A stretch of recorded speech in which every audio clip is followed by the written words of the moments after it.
Nous sommes à Talo, dans le Grand Takpamé, la ville entourée par les 7 collines. Ici, le programme de productivité agricole en Afrique de l'Ouest, PPA au Togo, accompagne financièrement la culture du champignon comestible. Méconnu et presque absent de nos alimentations, le champignon est mis en valeur à travers le PPA au Togo pour que ses qualités et ses vertus soient connues de tous. Au tout début du projet de la culture du champignon comestible, la production était insignifiante. Mais, avec l'appui du PPA au Togo, une nouvelle histoire s'écrit. Les producteurs retrouvent leur sourire et la production augmente au fur et à mesure que les conditions de travail s'améliorent. Avant, avec nos propres moyens, on ne produisait pas beaucoup. Mais avec l'appui de PPAO, où on a eu à peu près 2 tonnes de semences, donc c'est que entre-temps, l'harmattan nous a un peu perturbés. Et on a essayé de produire pour les 2 tonnes. On est déjà à 9 tonnes 600 de production. C'est ce qu'on a mis sur le marché.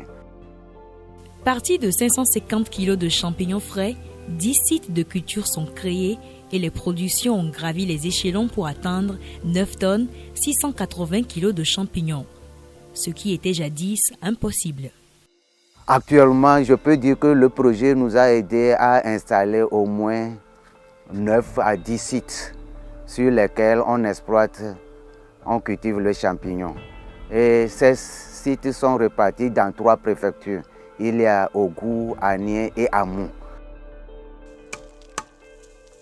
Pour produire un bon champignon de qualité, des étapes obligatoires sont à exécuter. D'abord, le hachage de la paille et son immersion dans de l'eau potable pendant 24 ou 48 heures selon la structure de la paille. Ensuite, vient la préparation d'un intrant composé de la paille immergée, de la chaux et du son du riz. Enfin, l'on passe à l'inoculation et à l'ensachage des intrants pour installation sur les étagères dans la champignonnière.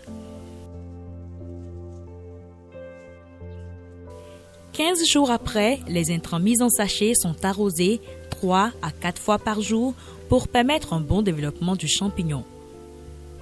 Au 21e jour, les récoltes commencent et prennent fin 2 mois après. Parmi les équipements, surtout les grands équipements acquis au niveau de PPAO, nous avons ce séchoir. Le séchoir, mis à disposition par le PPA au Togo, facilite le séchage et améliore les rendements. Il faut sécher au soleil et s'il y a des anomalies climatiques où il n'y a pas de soleil, vous verrez que soit le champignon change de couleur, ça pourrit. Mais avec ce séchoir, même en saison des pluies, on peut sécher en un temps record. Quand nous faisions les choses avant, là, bon, tout était manuel. Donc ça nous prend un peu de temps. Donc ce n'est pas trop rentable. La production est un peu réduite. Maintenant, comme la PPA nous a financé avec les équipements là, on voit que bon, les choses, nous avons des produits de qualité et la production aussi est continue. Ceux qui n'ont pas ce séchage, ce type de séchage en saison des pluies sont obligés de liquider sur le champ ou bien même diminuer le prix pour pouvoir écouler ça, sinon ça va pourrir chez eux. Mais chez nous, quand on a ça, on n'a pas d'inquiétude. On peut sécher à n'importe quel moment. En dehors du séchoir, le PPA au Togo a fourni des équipements adaptés et des ressources nécessaires à l'amélioration des conditions de production et de transformation du champignon comestible. Face à une demande croissante, les producteurs sont équipés pour des livraisons en quantité et en qualité des champignons comestibles sur toute l'étendue du territoire national. Actuellement, il y a les demandes. Et ce n'est pas à Takpamé seul ou bien dans la région, mais les demandes viennent de Lomé, de Kara, de Dapan, ainsi de suite.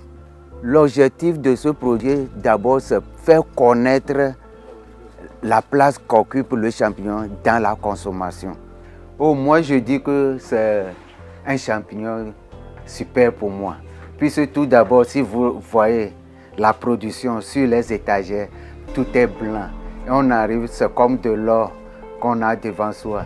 Et le goût même, c'est très apprécié. Et moi-même, c'est ce que je consomme et je suis très à l'aise et je retrouve ma santé.